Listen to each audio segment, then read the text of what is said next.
Jake Morrison was drinking his morning coffee when the sky turned dark. He looked up from his computer screen at the NASA facility in Houston and saw something that made his hands shake.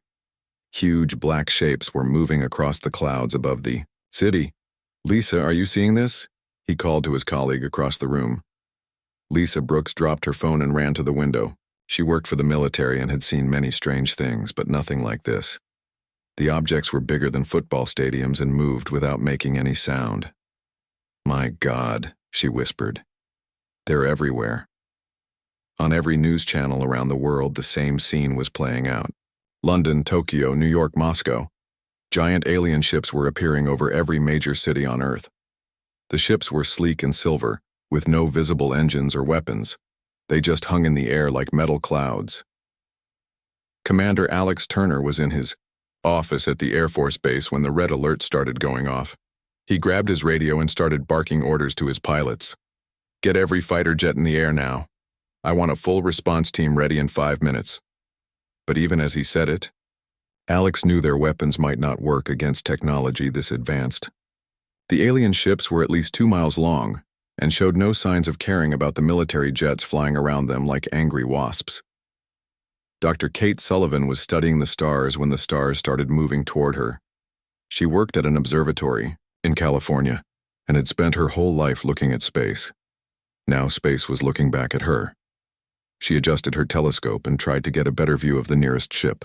The metal looked smooth and perfect, like it had been carved from a single piece of silver. There were no seams or joints anywhere she could see. How did they get here so fast? She asked herself. We never saw them coming. The first sign of the aliens' power came when the military tried to fight back. Fighter jets from 12 different countries launched missiles at the ships. The weapons hit their targets but simply bounced off like raindrops on a windshield. The alien ships didn't even slow down. Then the aliens showed what they could do. A soft blue light came from the bottom of each ship. Every fighter jet in the sky suddenly stopped working. Their engines died and their electronics failed. The pilots had to use parachutes to escape as their planes fell from the sky. The world watched in horror as the most advanced military technology on Earth was defeated in less than 10 minutes. Jake Morrison stared at his computer screen as data poured in from sensors around the globe. Something was very wrong with the readings he was getting. "Lisa, come look at this," he said. "The gravitational readings near the ships are all messed up." Lisa walked over and looked at the numbers. She didn't understand the science like Jake did, but she could see that something was strange. "What does it mean?" she asked. "I'm not sure yet," Jake said. "But these ships are doing something to gravity itself." 3 hours after the ships arrived, they started to land. The aliens didn't ask permission or try to communicate. They simply chose the spots they wanted and came down. The ships landed in the middle of major cities, crushing buildings and roads under their massive weight. People ran in panic as the alien vessels settled into place like metal mountains. Commander Alex Turner watched through binoculars as the first alien soldiers came out of the ships. They wore white suits that covered their entire bodies. The suits seemed to help them move with small motors and joints that made soft humming sounds. "They look human-sized," Alex reported into his radio. "But something's wrong with the way they walk." The aliens moved slowly and carefully, like they were walking underwater. Their steps were heavy and deliberate. Even with their powered suits, they seemed to struggle with basic movement. Dr. Kate Sullivan was watching the same scene through her telescope. She noticed that the aliens kept stopping to rest, even when they were just walking in straight lines. "That's odd," she said to herself.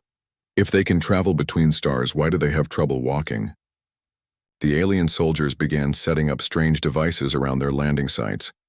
The devices looked like metal towers with crystal tops that glowed with soft light. Within hours, energy shields appeared around each alien ship, creating invisible walls that nothing could cross. News reports from around the world showed the same pattern everywhere. The aliens had taken control of major cities on every continent.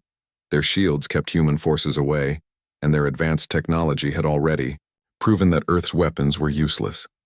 By evening, the aliens finally decided to talk. Every television, radio, and computer screen on Earth suddenly showed the same image. An alien figure appeared, tall and thin, wearing a silver mask that hid its face. "People of Earth," the alien said in perfect English. The voice was calm and cold. "We are the Zephyrians. Your planet will now serve as our new home." Jake Morrison felt his heart sink as he listened to the alien's words. "Your military forces are no match for our technology," the alien continued. "Your weapons cannot harm us. Your defenses cannot stop us. You have 72 hours to surrender completely, or we will destroy every city on your planet." The transmission ended, leaving Earth in stunned silence. Lisa Brooks sat down heavily in her chair. "What do we do now?" she asked. Jake Morrison was still staring at his gravitational readings. Something about the numbers bothered him, but he couldn't figure out what it was yet. "I don't know," he said quietly. "But there has to be something. There always is." Outside, the alien ships glowed softly in the darkness, waiting for humanity's answer. 24 hours after the aliens gave their ultimatum, Jake Morrison was deep underground in a secret military bunker in Colorado. The government had moved all their best scientists to hidden locations after the invasion began. Jake couldn't stop thinking about those strange gravity readings. Dr. Kate Sullivan sat across from him at a metal table covered with papers and computer screens. They had been working together for 18 straight hours, trying to understand how the alien technology worked. "Look at this footage again," Kate said, pointing to a video screen.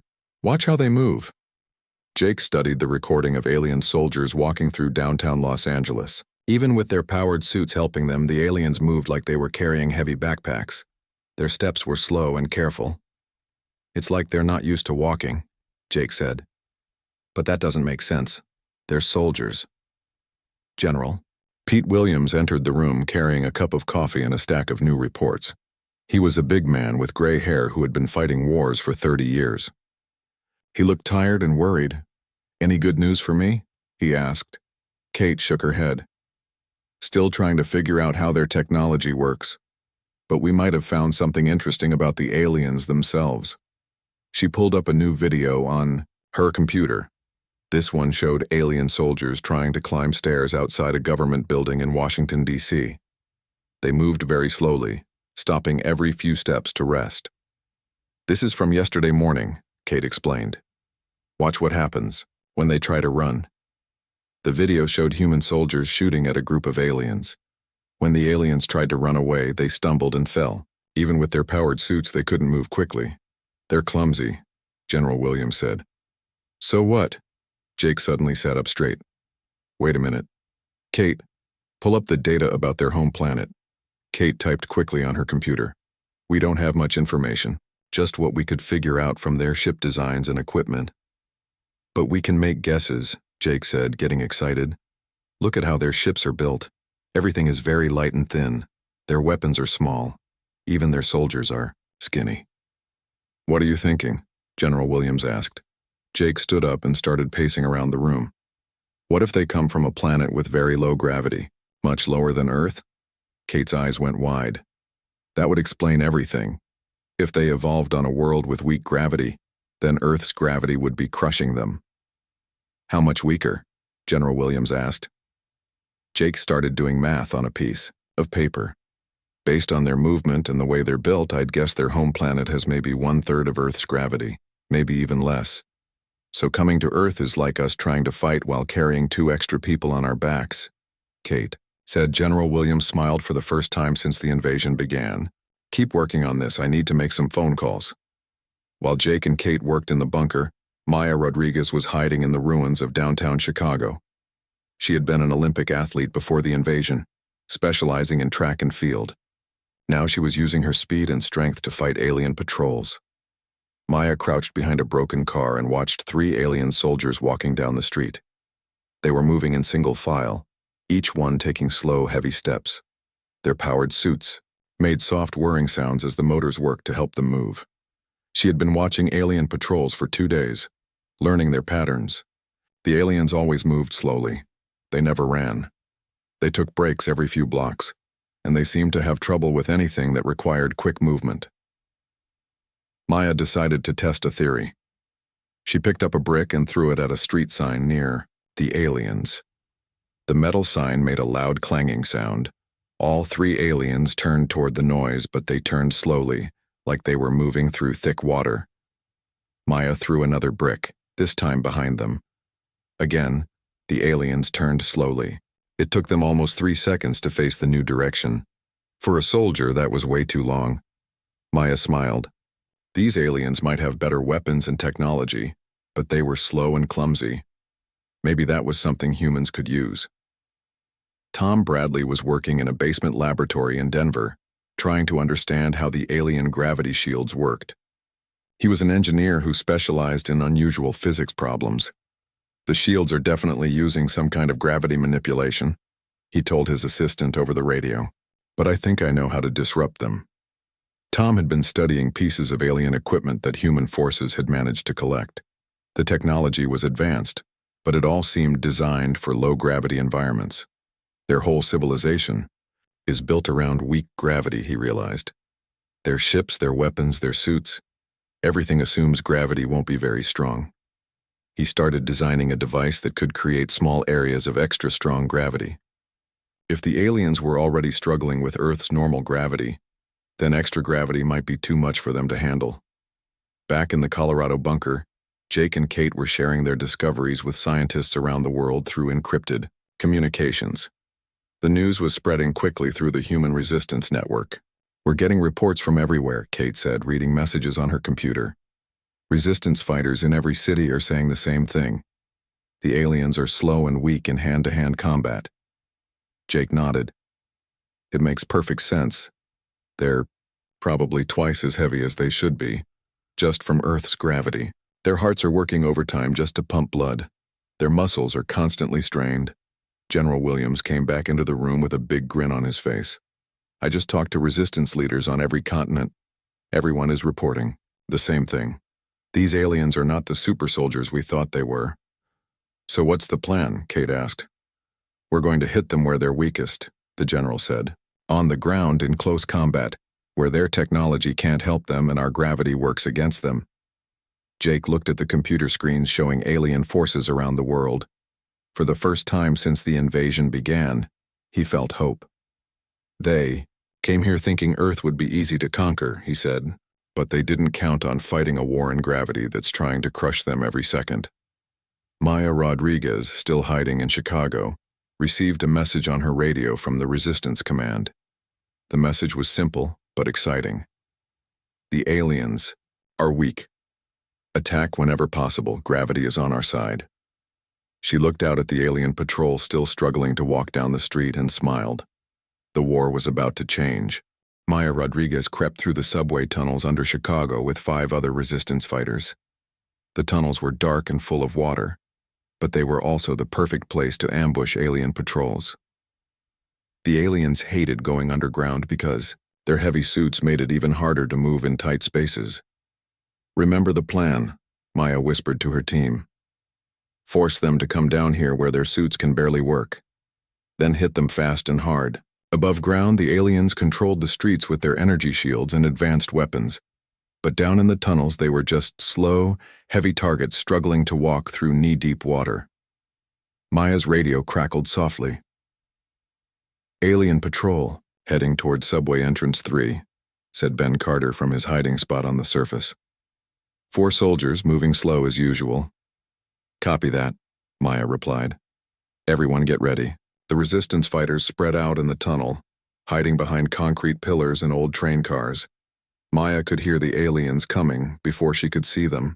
Their powered suits made loud humming sounds that echoed off the tunnel walls. When the first alien soldier stepped into the tunnel, Maya could see him struggling immediately. The suit that helped him walk on flat streets was now fighting against water, mud, and uneven ground. He moved like he was walking through glue. Now, Maya whispered into her radio. The resistance fighters attacked from all sides. Without their energy shields, which didn't work well in the confined tunnel space, the aliens were helpless. Their weapons were designed for long-range combat, not close fighting in tight spaces. Maya tackled the first alien soldier and was amazed at how easy it was. Even with his powered suit, he fell over like a tree and couldn't get back up. The suit was too heavy for him to lift himself off the ground. Within minutes, all 4 alien soldiers were defeated. The resistance fighters quickly took their weapons and equipment before disappearing back into the maze of tunnels. "Command, this is Maya," she reported on her radio. "Mission successful. 4 enemy soldiers down, 0 casualties on our side." 500 miles away in the Colorado bunker, Jake Morrison was putting the finishing touches on his latest invention. He called it a gravity bomb, though it didn't explode like a normal bomb. Instead, it created a small area where gravity became much stronger than normal. "The theory is simple," Jake explained to Dr. Kate Sullivan and General Pete Williams. "If the aliens are already struggling with Earth's gravity, then extra gravity should be too much for them to handle." The device looked like a metal box with strange coils and crystals inside. When activated, it would create a field of gravity 3 times stronger than normal Earth gravity. "How strong?" General Williams asked. "Strong enough that a human would have trouble moving," Jake said. "But we can turn it off quickly. The aliens can't take off their heavy suits." Kate studied the device carefully. "What's the range?" "About 50 feet in all directions," Jake replied. "Not huge, but big enough to affect a small group of alien soldiers." They decided to test the gravity bomb in a controlled situation. Captain Ryan Scott volunteered to lead a special forces team in New York City, where alien patrols were predictable and easy to find. Ryan and his team set up the gravity bomb in an alley between 2 tall buildings. Ben Carter, who had moved to New York to help coordinate resistance activities, used his radio equipment to guide an alien patrol toward the trap. "Target approaching," Ben reported from a rooftop across the street. 3 aliens, moving in standard formation. Ryan's team waited until the aliens were directly over the gravity bomb's location. Then Jake, monitoring from Colorado, activated the device remotely. The effect was immediate and dramatic. The 3 alien soldiers suddenly collapsed as if they had been hit by invisible hammers. Their powered suits, already working at maximum capacity to help them move in Earth's gravity, couldn't cope with the sudden increase in gravitational pull. The aliens tried to stand up, but couldn't. Their suits made grinding sounds as the motors burned out from the strain. Within seconds, the soldiers were completely helpless, pinned to the ground by gravity 3 times stronger than what their bodies could handle. "It works," Ryan reported, over the radio. "The gravity bomb works perfectly." News of the successful test spread quickly through the resistance network. Scientists and engineers around the world began building their own gravity bombs using Jake's designs. Dr. Emma Gray, a physicist working with the resistance in London, improved Jake's design to make it more powerful. Her version could affect larger areas and last longer before the device burned out. "We're not just fighting the aliens anymore," she told her team. "We're using the planet itself as a weapon." In Tokyo, resistance fighters used gravity bombs to clear alien checkpoints. In Moscow, underground fighters employed them to collapse alien communication towers. In Sydney, special forces teams used them to disable alien aircraft that tried to land. Colonel Sam Mitchell was leading airstrikes against alien positions when he got an idea. If gravity bombs worked on the ground, maybe they could work in the air too. "Jake, this is Sam," he radioed to the Colorado bunker. "Can you make a gravity bomb that works on aircraft?" Jake thought for a moment. "Maybe. If we can get it close enough to an alien ship, the extra gravity might damage their engines or navigation systems." Within days, Jake had designed aerial gravity bombs that could be dropped from human aircraft or launched as missiles. The first test was against an alien scout ship flying over Los Angeles. The gravity bomb detonated directly under the alien ship. The sudden increase in gravitational pull caused the ship to crash into the ground, its engines unable to compensate for the unexpected force. Lucy Chen, a computer expert working with the resistance, was monitoring alien communications when she made an important discovery. "They're panicking," she reported to General Williams. "I'm intercepting messages between their ships. They're calling for reinforcements and talking about retreating to orbit." "What are they saying exactly?" the general asked. Lucy played a translated alien communication. "Ground forces unable to maintain operational effectiveness. Gravity field stronger than anticipated. Request immediate evacuation." General Williams smiled. "They're not just losing battles. They're losing the war. Around the world, human resistance fighters were getting bolder and more successful. The aliens, who had seemed unbeatable just weeks before, were now avoiding ground combat whenever possible. Maya Rodriguez led her team in another successful tunnel attack in Chicago. Captain Ryan Scott cleared alien positions in New York using improved gravity bombs. Dr. Emma Gray's team in London captured an entire alien supply depot. But the aliens still controlled the skies. Their ships remained in orbit, and their orbital weapons could still destroy entire cities. The resistance had won the ground war, but the real battle was just beginning. Jake Morrison looked at the data coming in from around the world and realized they needed to think bigger. "We've proven that gravity is our weapon," he told Kate and General Williams. "Now we need to figure out how to use it against their ships." The alien ships began bombing cities from orbit 3 days after their ground forces started losing. Jake Morrison watched the news reports from his bunker as explosions lit up the sky over major cities around the world. The aliens had given up trying to fight humans on the ground and decided to win the war from space. "They're getting desperate," General Pete Williams said, looking at satellite images of the orbital bombardment. "But we can't touch them up there." Jake stared at his computer screen, which showed diagrams of the alien motherships floating 200 miles above Earth. He had been working on a new idea for weeks, but the science was incredibly difficult. "What if we could project gravity into space?" he asked Dr. Kate Sullivan. Kate looked up from her own work. "That's impossible, Jake. Gravity bombs work because they're close to their targets. Space is too far away." "Not if we make the gravity field much stronger," Jake replied. "Strong enough to reach from the ground to orbit." Dr. Emma Gray joined the conversation over video link from London. Her team had been working on similar ideas since the orbital bombing started. "I've been thinking the same thing," Emma said. "But the power requirements would be enormous. We'd need multiple nuclear reactors just to create a field that strong." Jake nodded. "That's exactly what I was thinking. We build one massive gravity projector powered by every nuclear plant on the continent." General Williams looked skeptical. "Even if that works, how do we aim it? Those ships are moving targets." "We don't aim at the ships," Jake said with a smile. "We aim at the space around them. Create a gravity well so strong that it pulls them down toward Earth." Lucy Chen had been quietly listening to alien communications from her computer station in the corner. She suddenly looked up with excitement. "Jake, you need to hear this," she said. "I've been tracking their internal messages. Their ships have something called gravity compensators. They use artificial gravity systems to make life easier for the crew." "What kind of systems?" Kate asked. Lucy played a translated alien message through her speakers. The mechanical voice said, "Compensator systems operating at maximum capacity. Unable to reduce gravitational stress on crew quarters." Jake's eyes went wide. "They're not creating artificial gravity. They're trying to reduce it. Their ships are designed to make gravity weaker, not stronger." Emma Gray understood immediately. "So if we hit them with strong gravity from below and their systems can't compensate, the crew gets crushed just like on the ground."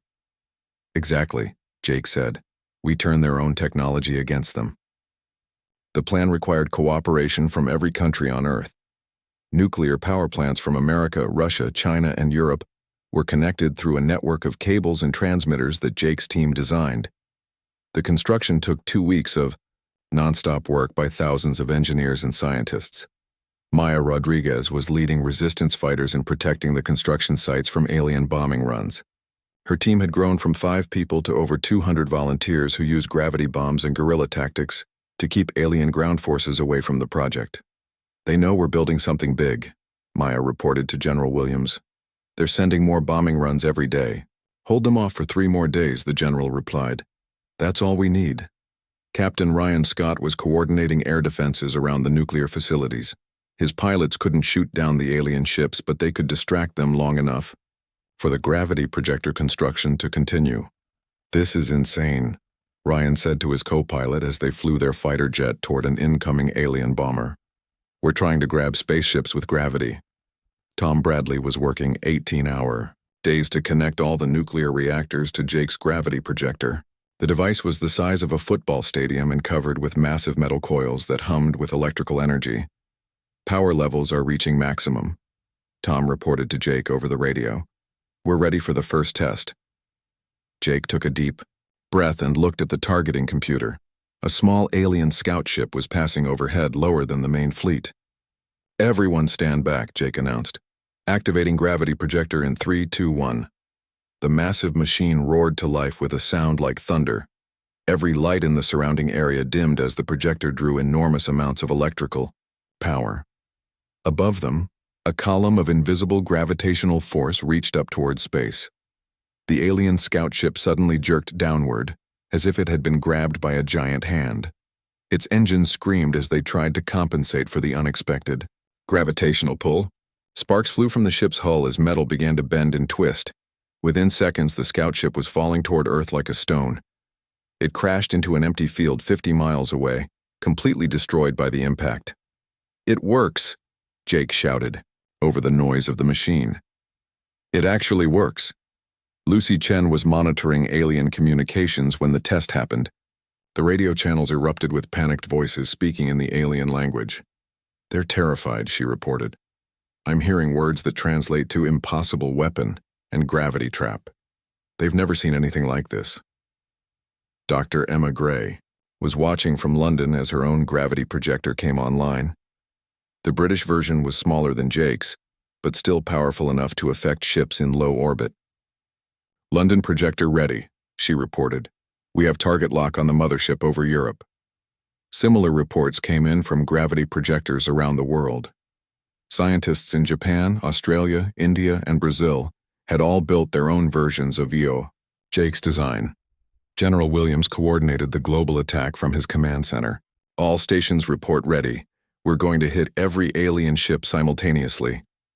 Colonel Sam Mitchell was flying reconnaissance missions to confirm the positions of all alien vessels. "Confirmed. 12 motherships in orbit, plus dozens of smaller support craft, all within range of our projectors." The alien fleet tried to move higher into space when they realized Earth was preparing some kind of attack, but they couldn't go too high without losing their ability to bomb the surface. "They're trapped," Kate observed. "Too low and we can grab them with gravity. Too high and their weapons can't reach us." Jake looked at the global coordination screen showing gravity projectors on every continent. Each one was aimed at a different part of the alien fleet. "This is it," he said. "We're either going to pull them out of the sky, or they're going to destroy every major city on Earth trying to stop us." General Williams gave the final order. "All stations, prepare to fire on my command. We're bringing those ships down." The fate of both species now depended on whether human science could overcome alien technology in a battle fought with the fundamental forces of the universe itself. General Pete Williams counted down from 10 over the global radio network. Around the world, gravity projectors hummed with enough power to light entire cities. Jake Morrison stood at the master control station in Colorado, his finger hovering over the activation button. 3, 2, 1, fire. Jake pressed the button and the world changed forever. 12 massive columns of gravitational force shot up from Earth's surface like invisible spears aimed at the alien fleet. The gravity projectors roared with the sound of thunder as they drew power from every nuclear reactor on 6 continents. Above the planet, the alien mothership suddenly lurched downward as if they had been grabbed by giant hands. The ship's engines screamed as they tried to fight against gravitational forces stronger than anything in their home system. Lucy Chen watched her computer screens as alien communications exploded with panic. "They're saying the gravity compensators are failing," she shouted over the noise of the projector. "The crews are being crushed inside their own ships." The first alien ship to fall was the mothership over Europe. Dr. Emma Gray's gravity projector in London had locked onto it perfectly. The massive vessel twisted and bent as it was pulled toward Earth. Its hull cracked like an eggshell under the gravitational pressure. "London target is falling," Emma reported over the radio. "Estimated impact in the Atlantic Ocean in 4 minutes." Jake watched his targeting screen as the mothership over North America began to break apart. The ship was designed for the weak gravity of the aliens' homeworld. Earth's crushing gravitational pull was tearing it into pieces. "The structural integrity is failing," Kate Sullivan observed. reading data from their sensors. These ships were never built to handle this kind of gravitational stress. Maya Rodriguez was leading her resistance fighters in downtown Chicago when the alien mothership began falling toward Lake Michigan. The massive vessel was coming apart as it fell, raining debris across the city. "Everyone take cover," Maya shouted into her radio. "The ship is breaking up above us." Pieces of alien technology crashed into empty buildings and streets. Maya's team quickly moved to collect whatever they could before the authorities arrived. Captain Ryan Scott was flying his fighter jet near the falling mothership when he saw something incredible. The alien crew was trying to evacuate in small escape pods, but Earth's gravity was too strong for them. The pods fell like stones, their engines unable to lift the heavy alien bodies. "The escape pods can't fly in our gravity," Ryan reported. "The aliens are trapped in their falling ships." Colonel Sam Mitchell coordinated rescue operations as pieces of alien vessels crashed around major cities. Despite everything the aliens had done, humans tried to save any survivors they could find. "Medical teams to crash sites," Sam ordered. "Priority is human casualties, but help any aliens who surrender." Tom Bradley was monitoring the power systems when he noticed something alarming. "Jake, the gravity projectors are overheating. We can't maintain this power level much longer." "How long do we have?" Jake asked. "Maybe 10 more minutes before the systems start failing." Jake looked at his display showing the remaining alien ships. 8 of the 12 motherships were already falling or destroyed. The other 4 were trying desperately to escape to higher orbit. "All stations concentrate fire on the remaining targets," General Williams ordered. "We need to finish this now." The alien commander made one final transmission to Earth. The message appeared on every screen around the planet, showing a tall figure in a damaged silver suit. "People of Earth," the alien said, his voice full of desperation. "We surrender. Our ships are failing. Our people are dying. We offer you our technology, our knowledge, everything we have. Please allow us to return to our home world." Jake looked at General Williams. "What do we do?" The general's face was hard. "They gave us 72 hours to surrender or face complete destruction. They showed no mercy when they had the advantage. But we're not like them," Kate said quietly. Lucy Chen suddenly looked up from her computer. "The remaining ships are trying to escape. They're moving toward deep space." Jake made a decision. He adjusted the gravity projectors to create a wider field around the fleeing ships. Instead of trying to destroy them, he created a gravitational barrier that pushed them away from Earth. "What are you doing?" General Williams asked. "Giving them what they asked for," Jake replied. "A chance to go home." The remaining alien ships were caught in the gravity field and pushed out of Earth's orbit. Their damaged vessels limped away, toward deep space, barely functional but still capable of interstellar travel. Dr. Emma Gray was examining pieces of alien technology that had fallen near London. "Jake, you need to see this," she said over the radio.